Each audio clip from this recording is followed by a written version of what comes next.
योगी आदित्यनाथ मोरबी बांकानेरनी जनता અને समस्त સૌરાષ્ટ્રના કાઠિયાવાડીઓને અભિવાદન કરું છું।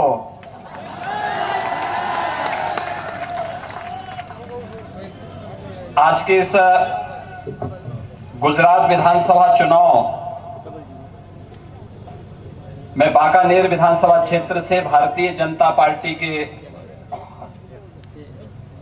लोकप्रिय प्रत्याशी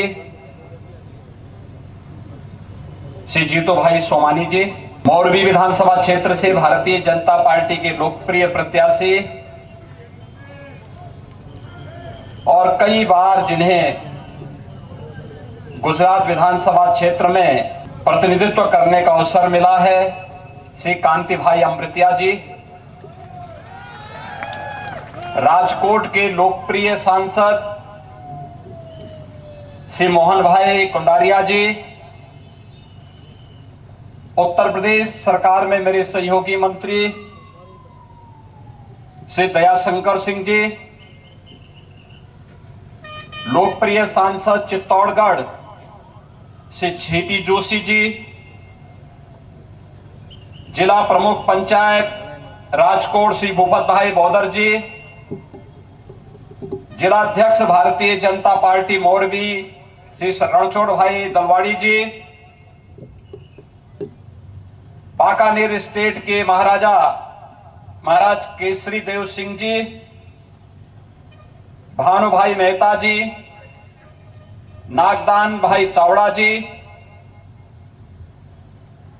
कागो भाई जाडेजा जी, हिरन भाई पारेख जी और उपस्थित बांकानेर विधानसभा क्षेत्र से जुड़े हुए सभी उपस्थित मेरे भाइयों बहनों,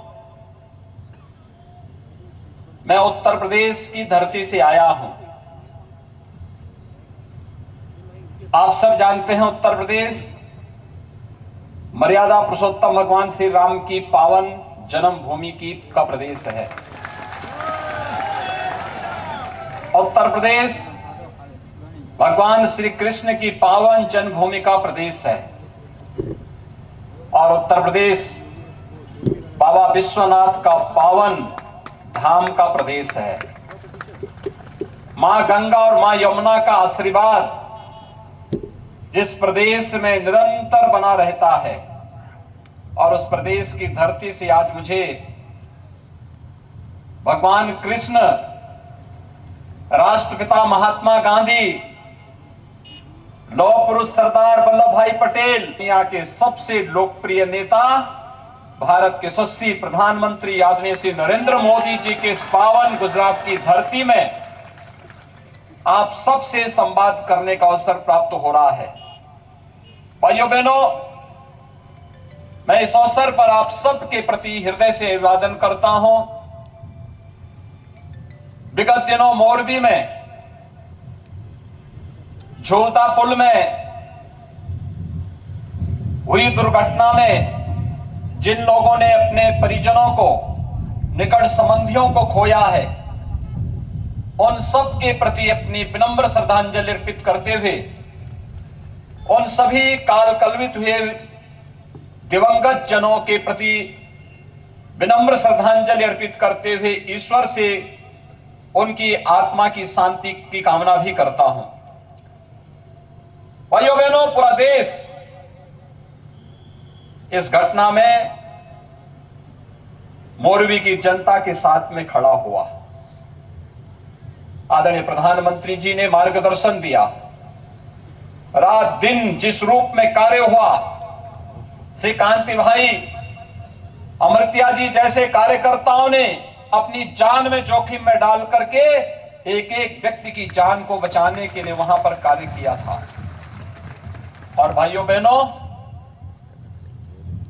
लेकिन मोरबी चुनौतियों से जूझता हुआ सदैव हर विपरीत परिस्थितियों का सामना करते हुए खड़ा हुआ है। हम सब जानते हैं कि इस प्रकार की चुनौती मोरबी के सामने पहली बार नहीं आई है, बार बार आई है और उस चुनौती का सामना करते हुए मोरबी हमेशा खड़ा हुआ है। चाहे 1979 के उसी स्थल पर हुए दुर्घटना का मामला रहा हो, चाहे साइक्लोन के समय और चाहे वह भूकंप के समय जब लोग ये मानते थे कि अब गुजरात का क्या होगा, मोरबी को खड़ा होते हुए और फिर से तेजी के साथ आगे बढ़ते हुए देश और दुनिया ने देखा है। इसके लिए मैं आप सबके इस जीवंतता के लिए हृदय से अभिवादन करता हूं, अभिनंदन करता हूं। भाइयों बहनों, आज गुजरात के सपूतों ने देश की आजादी की लड़ाई में बढ़ चढ़ करके भाग लिया। राष्ट्रपिता महात्मा गांधी की प्रेरणा पूरी दुनिया के अंदर आजादी के आंदोलन से जुड़े हुए हर उस योद्धा को प्रेरणा देता है। जो देश आज भी दुनिया के अंदर अपनी आजादी के लिए कराह रहे हैं, उन देशों को राष्ट्रपिता महात्मा गांधी का आंदोलन, सत्य और अहिंसा का आंदोलन आज भी एक नई प्रेरणा, एक नई ऊर्जा देता है। दुनिया के तमाम देश प्रेरित होते हैं। भारत की एकता और एकात्मता का आधार क्या होना चाहिए? लौह पुरुष सरदार वल्लभ भाई पटेल ने आजादी के बाद ब्रिटिशर की साजिश को दूर करते हुए देश की 563 से अधिक रियासतों को भारतीय गणराज्य का हिस्सा बना करके जूनागढ़ और हैदराबाद के जो नवाब थे, जो भारतीय गणराज्य में शामिल होने से थोड़ा आनाकानी कर रहे थे, सरदार साहब की एक ही बार उनके कहने से उनको भी घुटना टेकना पड़ा था। ये गुजरात की धरती है। और भाइयों बहनों, ये भारत का सौभाग्य है कि आज प्रधानमंत्री मोदी जी का नेतृत्व पूरे देश को मिल रहा है। पूरी दुनिया उनसे लाभान्वित हो रही है। अभी आपने 3 दिन पहले इंडोनेशिया के बाली में देखा होगा, प्रधानमंत्री मोदी जी के नेतृत्व में भारत को दुनिया के सबसे शक्तिशाली 20 देशों का नेतृत्व करने का भी अवसर प्राप्त हुआ है। अगले 1 वर्ष तक G20 के देशों का नेतृत्व भारत करेगा। प्रधानमंत्री मोदी जी के नेतृत्व में दुनिया के 20 वे प्रमुख देश, जिनका दुनिया के 80% संसाधनों पर अधिकार है, वे लोग किस प्रकार की रणनीति बनाते हैं दुनिया के सुख, समृद्धि और शांति के लिए, वह प्रधानमंत्री मोदी जी की अध्यक्षता में सारे कार्यक्रम होने वाले हैं। और यह पूरे देश के लिए, हर गुजरातवासी के लिए गौरव की बात होनी चाहिए। इसके लिए मैं आप सबका हृदय से अभिनंदन करता हूं। भाइयों बहनों, आज गुजरात मॉडल की चर्चा देश और दुनिया में होती है। ये गुजरात मॉडल एक प्रधानमंत्री मोदी जी के मुख्यमंत्री कार्यकाल के दौरान हुए अनेक उन नवाचारों का उदाहरण है जो जीवन के प्रत्येक क्षेत्र में गुजरात ने स्थापित किए। विकास का क्या मॉडल होना चाहिए, सुरक्षा का क्या मॉडल होना चाहिए, शांति और सौहार्द के लिए क्या कुछ होना चाहिए, गरीब कल्याण के लिए क्या होना चाहिए, ईज ऑफ लिविंग के लिए क्या होना चाहिए, ये सभी मॉडल प्रधानमंत्री मोदी जी ने मुख्यमंत्री के अपने 13-14 वर्षों के कार्यकाल के दौरान न केवल गुजरात वासियों को बल्कि पूरे देशवासियों को दिया। और आज उसी मॉडल को पूरा देश ही नहीं, पूरी दुनिया उदाहरण के रूप में ले रही है। ये गुजरात का ही मॉडल है जिसने कोरोना जैसी आपदा के समय, महामारी के दौरान न केवल भारत के 135 करोड़ लोगों को एक नया जीवन देने का काम किया। आपने देखा होगा, जैसे जैसे कोरोना का प्रकोप बढ़ता गया, प्रधानमंत्री मोदी जी ने नए नए तरीके से उसको निपटने की भी रणनीति देनी प्रारंभ की। पहले जान है जहान है, हर व्यक्ति अपने आप को बचाए। इसके लिए प्रधानमंत्री मोदी जी ने जब लॉकडाउन की घोषणा की तो जान है जहान के माध्यम से प्रत्येक व्यक्ति को सुरक्षित रहने के लिए एक नई प्रेरणा दी। कोरोना का प्रकोप दुनिया के अंदर बढ़ता गया, भारत के अंदर जीवन और जीविका को बचाने के लिए फिर कार्रवाई और उसके अनुरूप रणनीति भी तय हो गई। तीसरे चरण में आपने देखा होगा कि जो जहां बीमार है वहीं उपचार की व्यवस्था भी होनी है। यह कार्य भी हुआ और जब लगा कि नहीं इसके अलावा कुछ और भी चाहिए, फ्री में टेस्ट, फ्री में उपचार, फ्री में वैक्सीन और भाइयों बहनों हर गरीब को, देश के 80 करोड़ भारतवासियों को फ्री में राशन की सुविधा भी तो प्रधानमंत्री मोदी जी ने दी थी। फ्री में राशन की सुविधा भी दी, दुनिया के अंदर कहीं नहीं हुआ। और गरीब के लिए नई नई योजनाएं घोषित हुई। आज गरीब कल्याणकारी योजनाओं की जब बात आती है तो भारत एक उदाहरण के रूप में दुनिया के सामने आता है। विकास के सबसे बड़ी अर्थव्यवस्था के रूप में भारत की बात आती है तो दुनिया के सामने भारत एक रोल मॉडल के रूप में रहता है। और ये हमारा सौभाग्य है, जिस देश की आजादी को लेकर के राष्ट्रपिता महात्मा गांधी ने कई बार जेल की यात्रा की थी, सरदार वल्लभ भाई पटेल जी के नेतृत्व में जिस देश ने आजादी की इस लड़ाई को एक नई ऊंचाइयों तक पहुंचाने में अपना योगदान दिया था, उस आजादी के अमृत महोत्सव के मुख्य महोत्सव में यह देश प्रधानमंत्री मोदी जी के नेतृत्व में कितनी भव्यता के साथ अपनी आजादी के अमृत महोत्सव के कार्यक्रम के साथ जुड़ा। हर घर तिरंगा इसका उदाहरण है।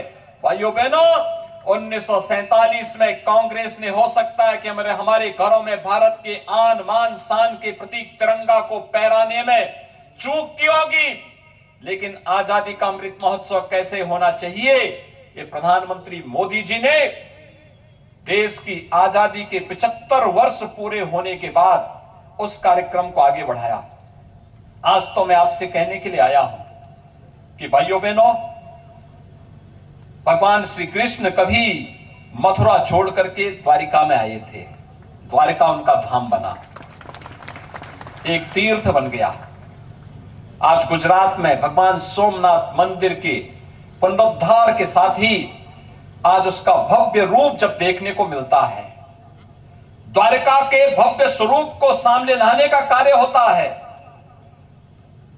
अंबा माता के मंदिर के भव्य रूप को दुनिया के सामने जब प्रस्तुत किया जाता है, ऐसे ही भारत की विरासत के प्रतीक, आस्था के प्रतीक, इन सभी धर्मस्थलों को एक भव्य स्वरूप देखने को मिलता है, तो उससे एक नई प्रेरणा हम सबको भी प्राप्त होती है। और हम सब आभारी हैं आपके। आपने बार बार मोदी जी को यहां मुख्यमंत्री के रूप में चुना। मोदी की इतनी लोकप्रियता हुई और देश के प्रधानमंत्री बने, और प्रधानमंत्री बनने के बाद आज मोदी जी का मार्गदर्शन और उनका नेतृत्व उत्तर प्रदेश को वैसे ही मिल रहा है जैसे गुजरात को मिल रहा है। और भाइयों बहनों, उसका परिणाम भी देखने को मिल रहा है। आपने देखा होगा उत्तर प्रदेश के अंदर 500 वर्षों का इंतजार समाप्त हुआ ना। अयोध्या में भगवान राम का भव्य मंदिर का निर्माण कार्य प्रारंभ हो गया ना। अयोध्या में भगवान राम के भव्य मंदिर का निर्माण कार्य प्रारंभ हुआ। और काशी में काशी विश्वनाथ धाम किस भव्य रूप में देखने को मिल रहा है। आप में से बहुत सारे लोग गए होंगे, जो नहीं गए हैं मैं उनको आमंत्रित करूंगा, काशी में आइए, काशी विश्वनाथ धाम का दर्शन करिए। कितना भव्य स्वरूप हो गया है। कोई 2017 के पहले गया होता, 14 के पहले गया होता, उसे विश्वास ही नहीं होगा। यही तो है, मोदी है तो मुमकिन है, इसी को कहते हैं भाइयों बहनों। यही है जो संकल्प लिया। आज विकास की नई नई ऊंचाइयों को छूता हुआ भारत, आस्था के तीर्थ स्थलों का हो रहा सम्मान और उसका भव्य स्वरूप। आप उत्तराखंड में केदारपुरी और बद्रीनाथ धाम में जाइए, वहां पर भी यही भव्य स्वरूप आपको देखने को मिलेगा। आप उज्जैन में जाइए, महाकाल के महालोक का दर्शन करिए। प्रधानमंत्री मोदी जी ने अभी कुछ दिन पहले उसका लोकार्पण भी किया है। और भाइयों बहनों, मैं पूछना चाहता हूं, क्या कांग्रेस रहती तो अयोध्या में भगवान राम का मंदिर बन गया होता क्या? क्या कांग्रेस के रहते काशी में भगवान विश्वनाथ का धाम इस भव्य स्वरूप को प्राप्त कर पाता क्या? कांग्रेस के रहते, अच्छा बताओ, प्रधानमंत्री मोदी जी और गृह मंत्री अमित शाह जी ने कश्मीर की धारा 370 को सदैव के लिए समाप्त कर दिया, आतंकवाद की जड़ को सदैव के लिए मिटा दिया। क्या कांग्रेस के रहते सब संभव हो पाता क्या?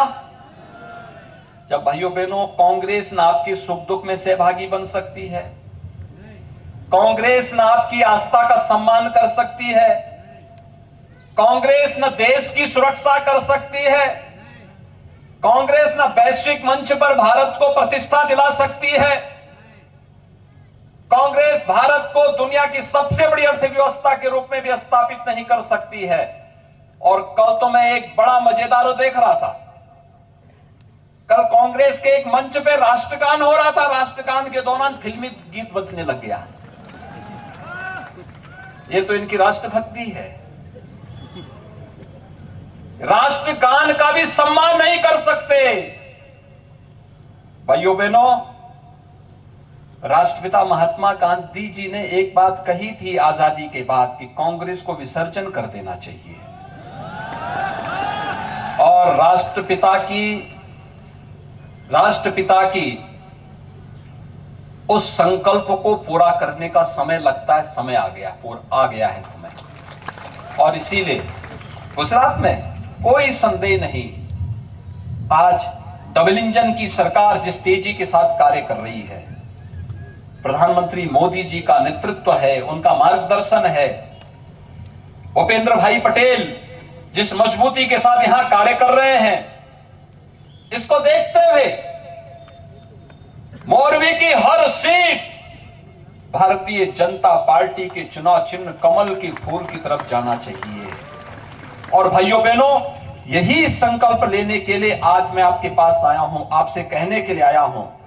और मैं आप सबसे इस बारे में करूंगा कि आप सभी इस बात से सहमत हैं कि देश का विकास और देश की सुरक्षा के लिए भाजपा आवश्यक है।